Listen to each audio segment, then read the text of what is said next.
Alexandre Dubé. Où les idées se confrontent et se façonnent.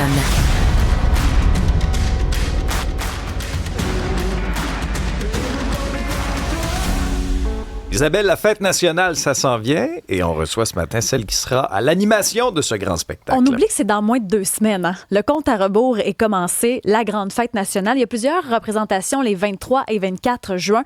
Pour Montréal, c'est le 24 juin et pour une deuxième année, elle est l'animatrice. N'oublions pas que c'était la première femme à avoir animé l'année passée, Guylaine Tremblay. Merci d'avoir accepté l'invitation. Ça me fait très plaisir. Bonjour. Guylaine Tremblay, première femme. On dirait qu'on le dit pour une deuxième année, puis c'est particulier. Oui, mais on le redira jamais assez, dans le sens qu'il était temps qu'une femme anime cette fête-là. Là. Je veux dire, à Québec, ça s'était fait déjà. Alors, on était un petit peu en retard à Montréal. Là. Bon, puis qu'est-ce qui fait que le mandat t'intéresse pour une deuxième année, que tu acceptes encore une fois de porter ce flambeau-là? Ben, je l'accepte avec beaucoup d'humilité et beaucoup de plaisir aussi, parce que pour moi, la Saint-Jean, notre fête nationale, c'est pour moi, sincèrement, la fête la plus rassembleuse de l'année.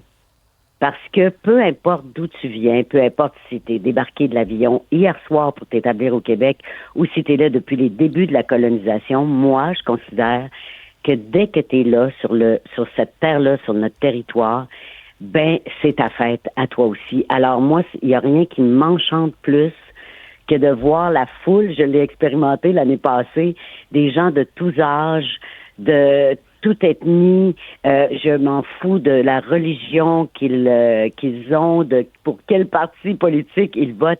C'est notre fête à ceux qui habitent ce territoire-là, c'est-à-dire le Québec. C'était surréel l'année passée parce que le 24 juin, on perdait notre grand Serge Fiori. Mon Dieu. Puis vous l'avez vécu parce que c'est un spectacle qui est rodé au quart de tour. On te parle aujourd'hui parce que les répètes sont déjà commencées. Et là arrive cette tragédie-là. Vous essayez de faire quelque chose avec les contraintes que vous avez. Ça n'a pas dû être évident de piloter ça l'année passée.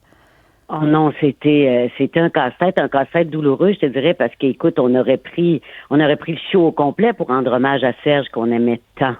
Et tout le monde était en pleurs d'ailleurs, tu sais, dans les coulisses. On l'a appris quelques heures, tu sais, avant le show.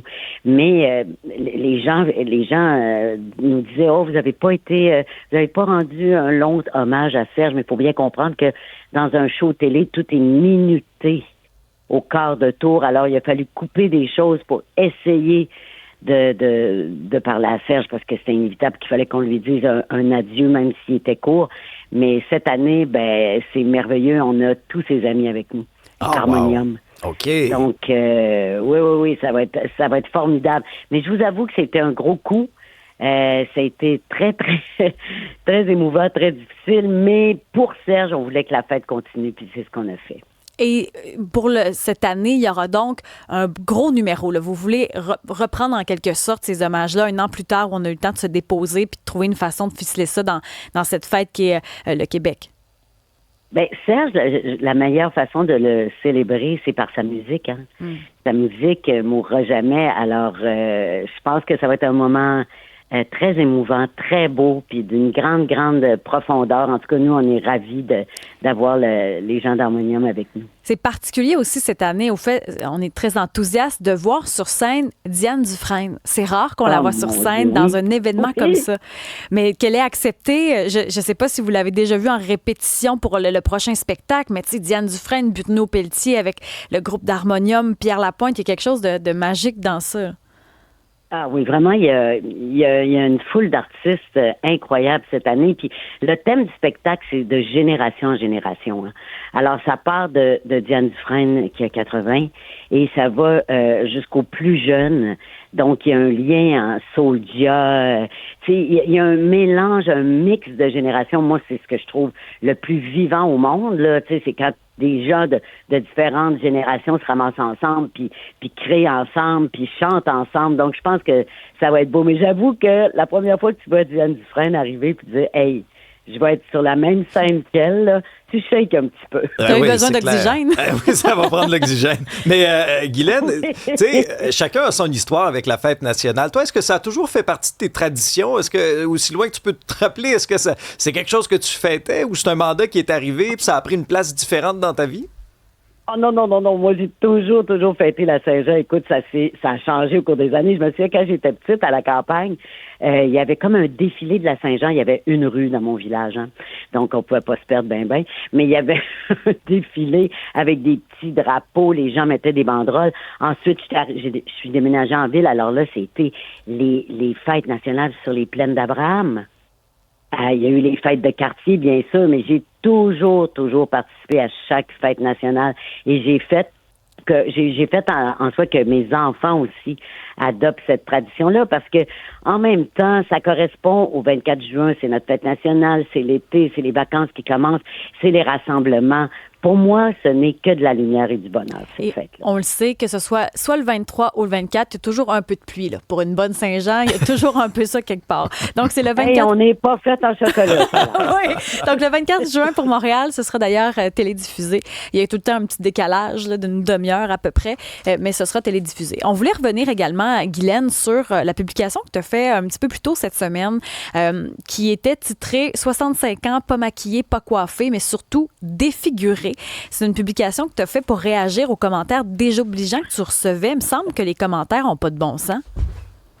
Ben, ils n'en ont jamais eu, là, dans le sens que c'est de la colère qui nous appartient pas, là. Tu sais, moi, je dis toujours que nos faces, les faces des femmes en particulier, on est le punching bag de d'autres colères. Mais tu sais, je voulais le faire de façon humoristique. D'ailleurs, j'ai pas nommé les gens, là. Je suis pas du tout dans un trip de vengeance du tout, mais c'était pour dire c'est un combat inutile. Il y a tellement de choses à régler dans notre société, l'itinérance, la violence conjugale, tu sais, l'absence de logements sociaux, nos nids de poules, nomme-les, il y en a plein d'affaires à régler.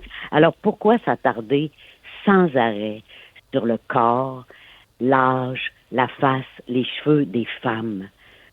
Est-ce que ça t'atteint? Laissez-nous tranquilles. Ça donne rien, c'est inutile, vous gaspillez de l'énergie. Alors moi, je me suis mis ma photo comme ça, selfie, prune, le matin en voulant dire, regarde, moi c'est ça ma face, que vous aimez pas ça. Moi ça me dérange pas, j'aime ma vie, j'aime mon travail, j'aime ma famille, mes enfants, mon chum. Alors regardez, ça change rien. Mais ce que je voulais surtout dire là-dedans, c'est que il faut arrêter d'achaler les femmes avec ça. Tu sais, en entrevue, là, toi, je disais, est-ce qu'on demande à mes amis Christian Bégin et Normand D'Amour qu'est-ce que ça leur fait de vieillir puis pourquoi ils ont des cheveux blancs? Tu as tellement raison. Mais c'est plus des commentaires mais est-ce que, Guylaine, c'est plus des commentaires de femmes envers les femmes ou ça vient de misogyne? Oui. Ah oui. Ah oui. C'est plus des femmes en général. Il y a quelques messieurs, oui, évidemment, mais c'est plus des femmes. Puis moi, ça me brise le cœur parce que ça me fait toujours, si une femme ressent le besoin de dire à une autre femme qu'elle est laide ou qu'elle est trop vieille ou qu'elle est moche ou ce que tu veux, c'est parce qu'elle, en dedans, il n'y a pas d'amour pour elle-même, tu comprends? Et c'est ça le grand constat, c'est que ces femmes-là ont subi sans doute le même sort qu'on subit, sauf que nous, ça paraît plus parce qu'on est des personnages publics, mais je pense qu'il faut que chaque femme ait un peu plus d'amour pour elle-même et qu'elle se foute de ce que les gens pensent, de ce qu'elle a de l'air, pourvu qu'elle soit bien dans sa peau. Mais ça, c'est un combat d'une vie, hein, je dirais, être bien dans sa peau, pour les femmes et pour les hommes de toute façon, là. Mais l'apparence physique d'une femme, pour moi, c'est une non-conversation. J'aime ça, Guylaine Tremblay. C'est le mantra de la fin de semaine, Guylaine Tremblay. Merci beaucoup. Et nous, on te trouve magnifique. Merci. Bonne fin de semaine. Merci. Bonne fête nationale. Bonne Saint-Jean. Ouais. Bye-bye. Alexandre Moranville-Ouellette, qu'est-ce que tu as sur ton radar aujourd'hui?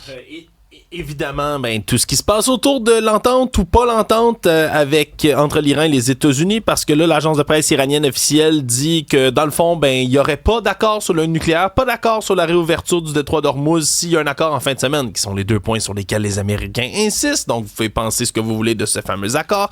15 heures aujourd'hui, on entre en scène du côté du Canada à la Coupe du Monde. On va affronter la Bosnie-Herzégovine à Toronto. C'est Alanis Morissette qui va venir chanter l'hymne national. Ça ouvre aussi en même même temps simultanément aux États-Unis. SpaceX rentre en bourse officiellement. Est-ce que ça va être le décollage attendu? Et dimanche, c'est le 80e de Trump et un combat de MMA à la Maison-Blanche. C'est particulier, on fait ça en grand. Isabelle, à la météo? On dirait que c'est la Saint-Jean aujourd'hui parce qu'on a des risques d'averses et d'orages cet après-midi. Alternance soleil-nuage, c'est une belle journée, 31 ressenti, 39. Du soleil samedi, de la pluie en intermittence dimanche et toujours ces températures qui sont chaudes. Oh, faut en profiter quand même à travers ça. La Moi, j'ai bon piscine pour son espoir. Seigneur. Ben, peut-être quelques heures cet après-midi, j'aillerais pas ça. Très mérité. Tu sais, juste pour un peu retomber, on a fini officiellement notre première semaine. Bravo. Ça a passé tellement vite. Son Seigneur, bravo. Ben, Isabelle, Alexandre, merci beaucoup. Toute la gang, merci à vous aussi d'avoir été à l'écoute. On reprend ça lundi matin, dès 6h. Je vous souhaite de passer une très, très belle fin de semaine. Alexandre Dubé, fripé de son eau. Lundi. Rémi s'en vient.